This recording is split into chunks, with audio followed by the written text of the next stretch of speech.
Welcome to Deep Dives with ISPU, a podcast by the Institute for Social Policy and Understanding. On today's episode, ISPU Director of Research Dalia Mogahed is in conversation with Dr. Hadia Mubarak. Dr. Mubarak is part of ISPU Scholar Network and is the author of the new book, Rebellious Wives, Neglectful Husbands, Controversies in Modern Qur'anic Commentaries. Dalia and Dr. Mubarak discuss key findings from the book and pull insights from ISPU research on Muslim women and divorce. Please enjoy this conversation with Dalia Mogahed and Dr. Hadia Mubarak.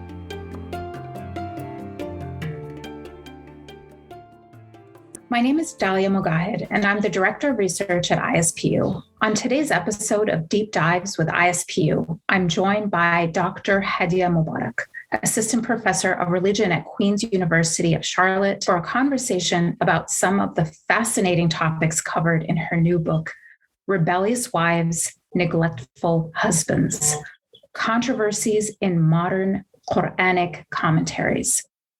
I'm so excited to have Hadia on the show because my book, which came out a long time ago, Who Speaks for Islam, Hadia actually worked on it with me and Dr. John Esposito at that time as a research assistant. She was in grad school, and now she's the professor writing the book, and I'm so excited to be talking to her about her book. Welcome to our podcast, Hadia. Thank you so much, Dalia. It's an honor to be on with you. And, I recall those days. I think I was before my PhD program, before I started my PhD program, and I worked with you and Dr. Esposito on the book. And I recall being so inspired by you. I mean, you were pregnant with your second child, and I think you had a toddler at the time, and you somehow delivered the baby and the book. And I was like, wow. I was like, how did she do this? And it was really interesting to see you do that, because then I started my PhD program in 2007. And I found out at the eve of starting my PhD program that I was pregnant with my first child. And then I was in the situation where I had to, finish my doctoral program and had two kids along the way. But I was inspired by people like you, whom I had seen throughout, do something even more than that. So, just really interesting how that happened. Well, thank you so much for saying that. Yes, I feel like I always say that I had twins, so I had my baby and then I delivered my book as well. And that was, I don't know which was harder, but yes, it was quite a trying time. Alhamdulillah, somehow we get through it. I wanted to ask you, what inspired you to write a book about these topics? And what in your academic background laid the foundation for the research and commentary that readers will find in this text? Well, there were several reasons why I was inspired to write the book. First, I felt like there was a void in the scholarship itself. Since the 1990s onwards, there's been this proliferation of scholarship on women and gender in the Quran, but very few of these works, if any, were actually engaging with Quranic commentaries. Rather, what I found is that there were a lot of sweeping generalizations made about the genre of tafsir without really substantiating those generalizations with evidence, right? So, for example, tell our listeners, in case they don't know what tafsir is, what that is. Thanks for asking, because I might, throw in a few words. So I'm going to actually maybe from the get-go explain maybe two important words. Tafsir is this discipline of Quranic exegesis. It tends to signal a milestone of a Muslim scholar's life. Usually, So another word you're going to hear me say is maybe mufassir or exegete, who is basically the author of a Quranic commentary. And usually these commentaries are volumes long because they are, very much in-depth commentaries of the Quranic text, which is over 6,000 verses. And so it is an academic discipline, and it's also a genre of Muslim literature, if you will. So basically, there are a lot of works on women and gender in the Quran, but very few that were really engaging with Quranic commentaries. And the foremost question I was asking is, what were the changes happening historically on this question of women and gender? If we look at tafsir, if we look at exegesis historically, if we compare pre-modern and modern exegetes on questions of women and gender in the Quran. But the second reason that I was inspired to write this book is I felt like this genre of tafsir, of Quranic exegesis, was really misunderstood. Oftentimes, scholars would describe it as consistently and monolithically patriarchal, decidedly misogynistic, and voiceless of women's perspectives. And even though, yes, certainly there are interpretations that are patriarchal, there are interpretations that venture on being misogynistic. What I find is the opposite, is that actually, in the sense that this body of exegetical literature is incredibly pluralistic, complex, and reflects evolving interpretations of women and gender in the Quran. So I think this view, or these generalizations that were being made, were based on understanding exegesis as this monolithic, static body of interpretations that were just being passed on throughout generations.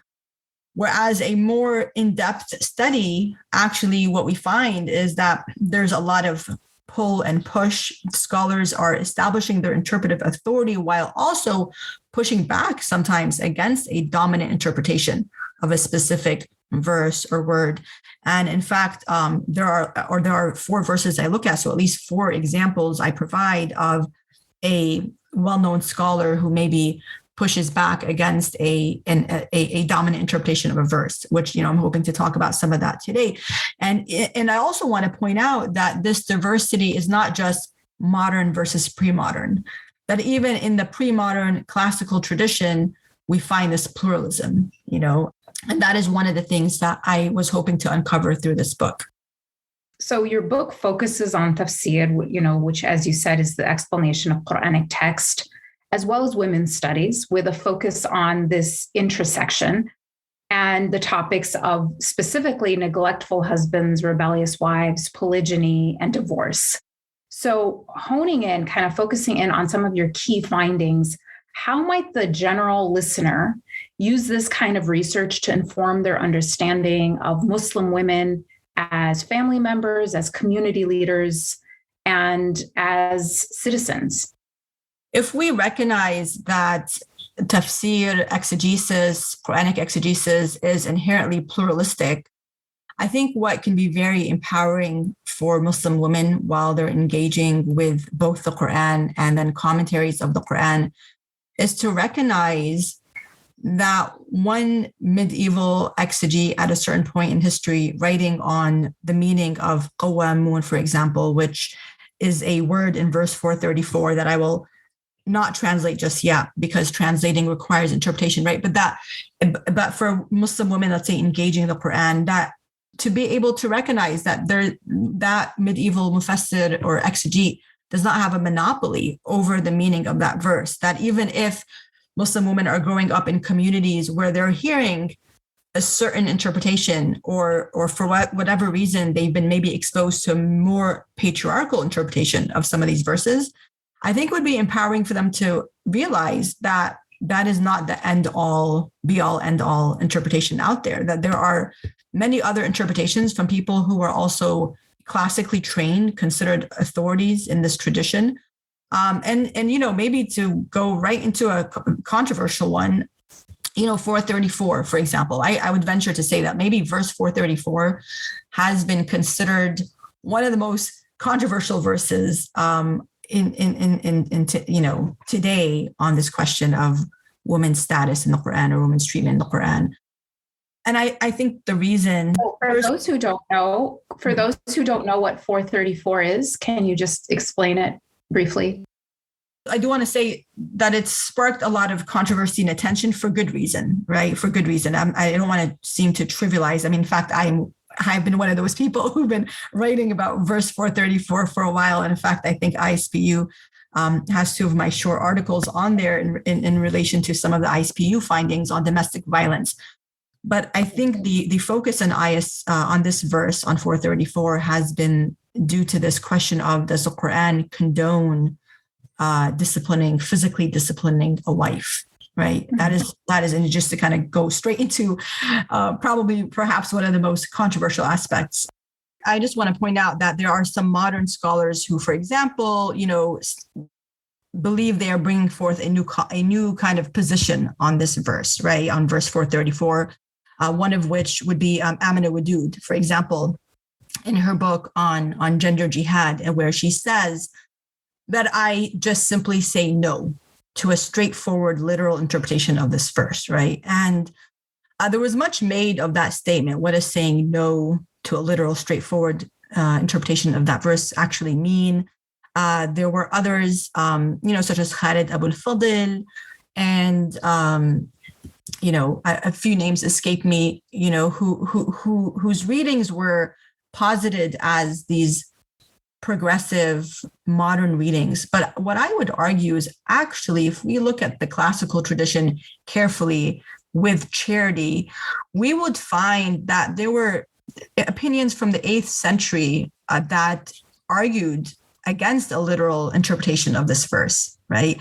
In fact, what I find is that it never sat well with Muslim exegetes, with even medieval Muslim exegetes, this idea that a man had this privilege to discipline his wife. And therefore, they imposed restrictions on this verse that were not, that were not necessarily embedded in this verse. This idea of chronology, of sequence of events, this idea of nushuz having to be something very serious, and other restrictions well known, the idea that any discipline is really symbolic, should never actually bring harm or inflict harm upon the spouse. But even with those interpretations, there were interpretations from the classical tradition that said a man should never, under any circumstance, even if the wife was guilty of nushuz, of this idea of rebellion, that was kind of the common interpretation of nushuz, although there are others, that a man should still never raise his hand against his wife. And they took this opinion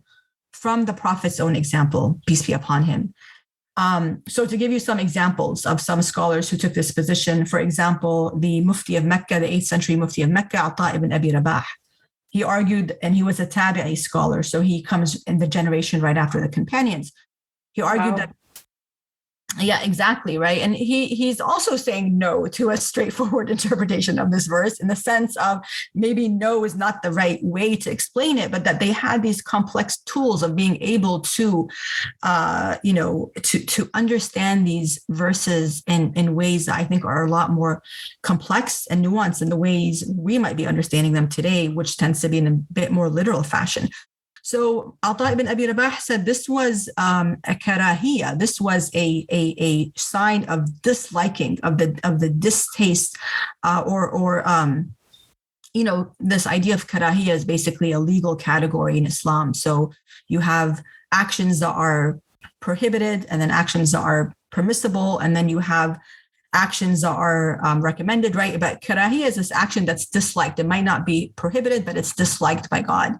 And of course, he had his way of arriving at that interpretation. But he said a husband could get mad at his wife, but not hit his wife.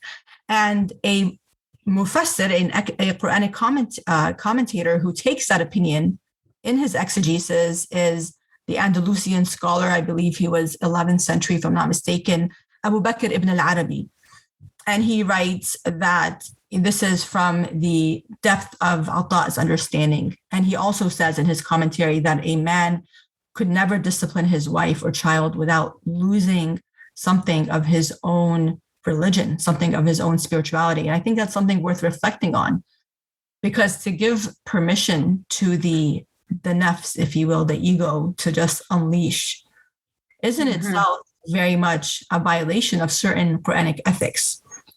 Another exegete who took this opinion was Fakhruddin al-Razi, who, he died 1209. So again, Abu Bakr ibn Arabi died 1148, so 12th century, and then al-Razi being 13th century, also took this opinion that it was preferable for a man to never hit his wife, right? Even though, right, one can say that linguistically, a literal interpretation would seem that to frame this as an imperative, right? وَضْرِبُوهُنَّ, hit them.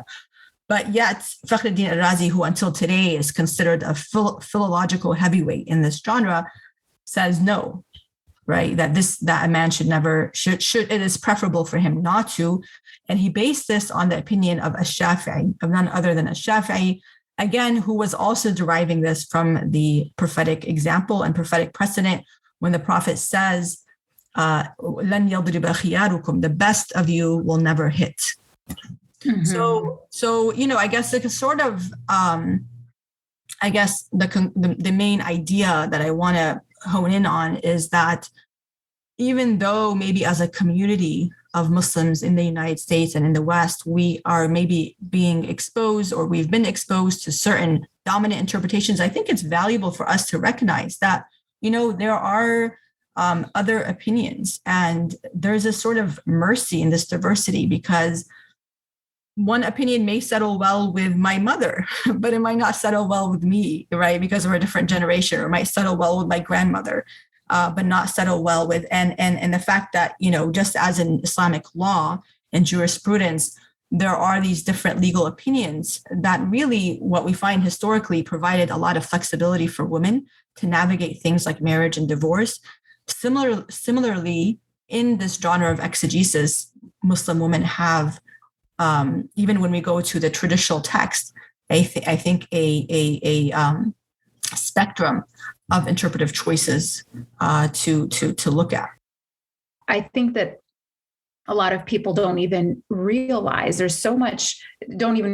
these commentaries exist. And so your work is incredibly important for people to be aware of. We found in our research that the most pervasive anti-Muslim trope among the general public, it's not about violence, it's about women, it's about Muslims' exceptional misogyny. So what do you think the ideas in your book what do you hope the ideas that you've just laid out will do as far as changing minds on this issue?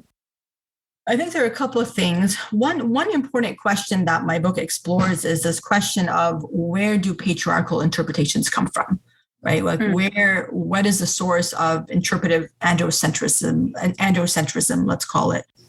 So some scholars such as Kisha Ali, Aisha Hidayatullah, and Ibrahim Musa believe, for example, that androcentrism to some extent is inherent to the Quranic text itself, right? So that the Quranic text itself lends itself to some of these patriarchal interpretations. That is one opinion. Other scholars such as Aisha Chowdhury believe that androcentric readings, so readings that privilege men, stem from medieval exegetes' patriarchal cosmology, right? That these medieval exegetes were sort of steeped in this view of the world in which men were the mediaries or intermediaries, between women and God. There are two other scholars I want to quote, Esma Barlas and Ahmed Oudud, and they've argued that androcentrism or patriarchy is a function of the way male exegetes have read or failed to read the Quran, that they, read the Quran instead of holistically as sort of linear atomistic. So what I find actually is a little bit different. One is that, where is this androcentrism coming from? I find that in some cases, it comes from a development that happens in Quranic exegesis around 6th Muslim century, 12th century. This is a finding that also Karen Bauer points out in her book, Gender Hierarchy in the Quran, that shows that there was sort of this development or shift away from explaining the meaning of the verse to explaining the why.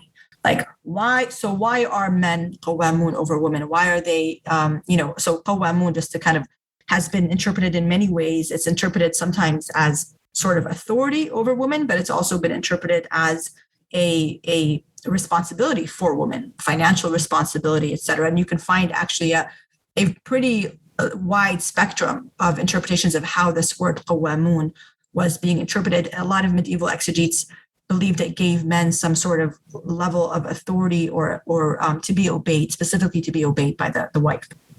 So for example, Karen Bauer also finds that as we move chronologically or historically, we find that some exegetes try to explain, why did God give men qiwama, or why did God say and men have a degree over them? And once this shift happens, I think that in itself lends itself to subjective interpretations, because beyond what the Quran itself says, there's nothing else there. So you find, for example, Fakhruddin al-Razi or al-Zamakhshari saying things like, it's due to men's greater intellect or men's physical strength.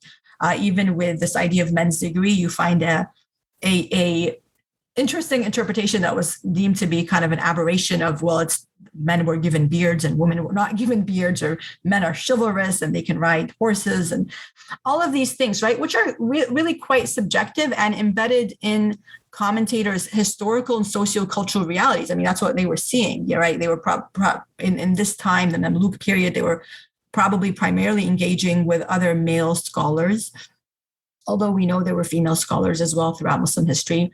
But the other really important reason that I found in this book, that sometimes we have patriarchal interpretations gain currency in this genre, is not because of the methodology they were using, as some scholars have argued, or not because of their cosmology, but actually it has to do with something regarding the discipline of exegesis itself, which is that the discipline of tafsir, as Walid Saleh has argued and others, has this genealogical nature to it, in that scholars, in order to establish their authority, they have to demonstrate a deep familiarity with its discursive history. They have to demonstrate a deep familiarity with the previous authorities that have come before them, and engage with their works and build upon their works.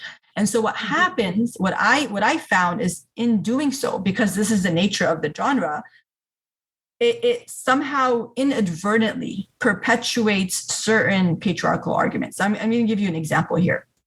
And I do also want to, as a caveat to that, it's not that they were simply kind of parroting previous opinions or even endorsing them when they repeated them, but rather sometimes they were repeating them to establish that they were engaging with this previous authority, even though they might not necessarily agree with this opinion.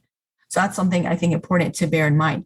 But to give you a concrete example, for example, in verse 2, in chapter 2, verse 228, there's that verse begins with this expression, divorced women shall wait concerning themselves, يَتَرَبَّصْنَ بِأَنفُسِهِنَّ, right? So the 12th century exegete, Ibn Umar al-Zamakhshari, he dies 1143, he deliberates on the reason that God adds this phrase concerning themselves, بِأَنفُسِهِنَّ. And so he concludes that this is because women's anfus, their spirits or their nature, is desirous of men. And so they've been commanded to suppress themselves, their anfus. They have to overcome their desires, and they have to force themselves to wait. So this specific reading or interpretation by Az-Zamakhshari was not the function of any particular method, but reflective of his own presuppositions about women. This idea that, where was this idea coming from? That women were desirous of men and could hardly wait for 3 cycles until they could remarry, right? And, one could say, actually, this might sound kind of offensive or quite offensive to women. But interestingly enough, what I found is that 2 influential commentaries in the medieval period, Al-Razi's Mafatih al-Ghayb and Al-Baydawi's Anwar al-Tanzil wa Asrar al-Ta'wil, repeat this interpretation verbatim, right? They repeat it verbatim. And then we have to ask this question, well, did they agree with this indictment of women's spirits as so eager for men that it was difficult to wait 3 cycles before remarrying? Not necessarily. If they repeated this argument, it doesn't necessarily mean that they endorsed it, but it needs to be understood within the intellectual context of this genre, and the fact that they were engaging with Az-Zamakhshari for a specific reason, which is they were engaging with him because he was recognized to be a sort of linguistic genius, if you will. At the same time, Az-Zamakhshari was a Mu'tazili theologically. So both Al-Razi and Al-Baydawi are trying to engage with him to, on one hand, refute his Mu'tazili theological leanings while also building upon his linguistic findings. And so this, for us to kind of understand, well, how do these ideas then get entrenched in this genre? I believe, I would argue that this is how it has to do with this genealogical nature of the genre, in which they're kind of engaging with each other's works, building upon the findings that they've made, but that does not necessarily signal an endorsement of it.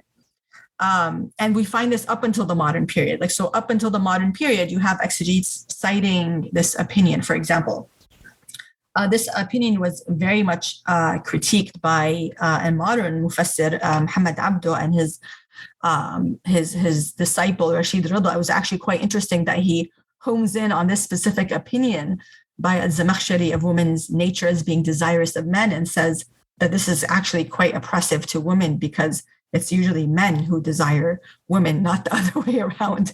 So I thought it was interesting that something that was repeated, in the 11th century, 12th century, still makes a comeback in the 20th, early 20th century.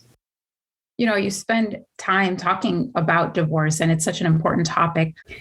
In ISPU's American Muslim poll in 2020, we found that while American Muslims are as likely to be married as the general public, they're slightly less likely to be divorced. Even though that's the case, we also found that 58% of American Muslims favor more support for divorced people in their faith community. What do you think are the reasons for the ongoing stigmatization of divorce in American Muslim communities? But also explanations of why we might want to continue to move forward on acceptance and support.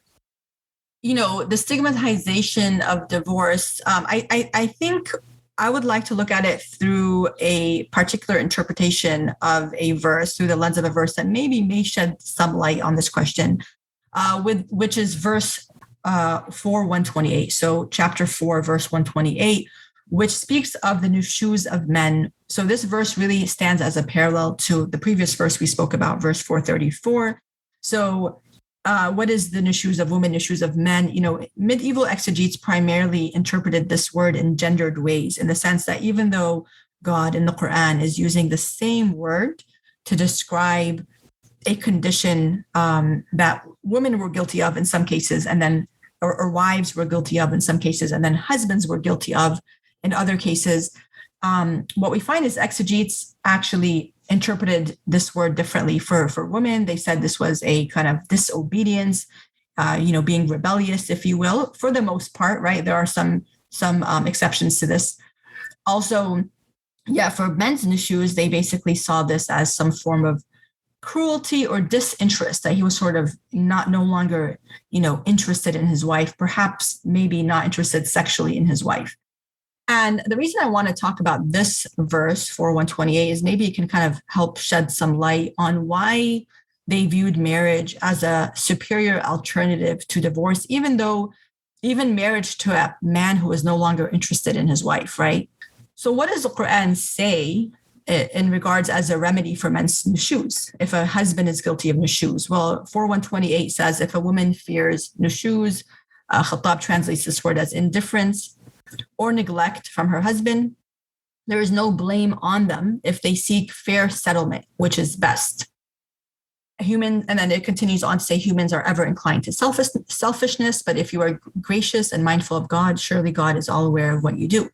So the text of the Quran recommends that the two parties reach a settlement without specifying the nature of that settlement or which of the two parties should compromise or bear the consequences of that settlement. The verse utilizes a dual form of the Arabic verb to settle, yusliha, right, which denotes a level of mutuality. Yet, despite the explicit wording of the Quranic text, pre-modern exegetes or commentators disproportionately lay the onus to settle on the wife. Ironically, they proceeded to lay the burden to settle on the wife, not the husband, because they argued that this verse allowed a woman to give up basic marital rights, such as financial provision or sexual rights, in order to remain married to a man whose nushuz made him either hateful or disinterested in her or neglectful of her. And this is where the title of the book comes from. And I'll talk about why this is related to this question that Dalia just asked. Well, because, one question we have to ask is why would exegetes suggest that a wife give up some of her rights in order to remain married to a man who no longer desires her, right? Well, the first answer to this question is embedded in the way they interpreted the phrase wal sulhu khair, and reconciliation is better. So the superlative in the sentence better indicated that reconciliation was a superior alternative to something else. And so it appeared obvious to at least pre-modern exegetes, based on their historical realities, that it was better for an aged woman to remain married within a marriage, or not necessarily just an aged woman, but oftentimes they presumed it was an aged woman, which offered financial or social stability, even if she had to forego some of her rights, that it was superior for her to remain married rather than to be divorced, right? And so where did this understanding come from? Well, part of it, as I mentioned, was maybe, linguistic to some extent. The second was based on their own historical realities and legal conceptions of marriage. So, for example, the legal historian Yusuf Rappaport writes, the prevailing assumption of classical Islamic law is that marriage brings financial security to women. So pre-modern exegetes who were interpreting the Quran were informed by the legal conception of marriage as a source of financial stability for women and their children of that union. So I think that's important to kind of think about, why would they say that when a husband's guilty of nushuz, why would they interpret this as that the wife should then forego something to remain married? And of course, these are some of the reasons I mentioned, but there's also, of course, some reports from the earliest period regarding certain precedents, you can say, during the time of the Prophet, in which a man was no longer interested in his wife. So he was allowed to, she forego some of her rights. And they did emphasize that the woman had to consent, that the woman had to say, the woman had to be the one to agree to remain married without this inherent right that she would have normally had within the marriage. But what I want to point out is that whereas pre-modern and modern exegetes often interpreted this verse, 4128, as permitting women to give up some of their sexual or financial rights to save the marriage, Ibn Ashur actually pushes back against this. Muhammad al-Tahir ibn Ashur was a 20th century mufti, Tunisian mufti. He was given the title of Shaykh al-Islam in Maliki fiqh. And he was, of course, a commentator of the Quran. He produced At-Tahrir wa Tanwir. And he had a very interesting way of interpreting this verse. And here, the second sulh that appears in this verse, he interpreted as khula. So instead of seeing this as giving permission for a woman to forego some of her rights to save the marriage, he said, actually, this was permitting a woman's her exit out of a dysfunctional marriage. And he had, his opinion was very much embedded in legal and philological considerations, one of which was that, this word sulh appears twice in this verse. For those listeners who do maybe understand or speak Arabic, I'll first mention in Arabic and try to translate. But it says, فَلَا جُنَاحَ عَلَيْهِمَا أَنْ يُصْلِحَا بَيْنَهُمَا صُلْحًا. And then it says, وَالصُّلْحُ خَيْرٌ. So in English, basically, this idea, you're seeing kind of this repetition of this verb that's coming from the same root word, that there's no blame upon them if they settle a settlement. And then it says, and settlement or reconciliation is better. And again, most exegetes believe this settlement to be better was referring to the first, meaning it's better for them to settle than get divorced, right? Ibn Ashur actually pushes back against this, and he says that the second settlement is not referring to the first, and he has some very interesting and complex grammatical reasons for it. But he also bases this on Maliki law, in which the word sulh could also refer to khulu, could also refer to a female-initiated divorce. And so in this way, Ibn Ashur posits an interpretation that overturns classical interpretations of this verse, shifting the consequences of a man's nushuz or neglect to the husband himself and not the wife. For Ibn Ashur, a marriage characterized by a husband's lack of sexual interest in his wife or hatred of her was not necessarily worth redeeming, was not a marriage worth redeeming. And I just want to point this out, really. I mean, this is sort of a long-winded response, Dalia, to your question of, why was marriage seen as superior, even in this case, right? Even in this very specific case where it was clear that the husband was guilty of nushuz, which was, again, interpreted in so many ways. And it has to do with, I think, a lot of it, historical circumstances that are no longer true today, which is that, and maybe to some extent they still are true. I don't know, but that they jurists and mufassirin, commentators of the Quran, viewed marriage as offering this form of stability for women for the most part. So it was not really misogynistic in nature per se. And that's one thing I find in the book, is that there was this push and pull, that on one hand, some interpretations appeared to be patriarchal in nature. On the other hand, the classical exegetes I look at also seem to be very much concerned with the welfare of women and with ensuring that they are treated justly and fairly within the process of marriage and divorce. Thank you so much, Hadia. I could talk to you forever. This is incredibly fascinating to me. Unfortunately, that's all the time we have today. So I want to say congratulations again on your new book, Rebellious Wives, Neglectful Husbands, Controversies in Modern Qur'anic Commentaries, which is now available for purchase. And we're going to link where people can buy the book in the show notes, along with links to the articles that Hadia referenced that she did with ISPU on domestic violence.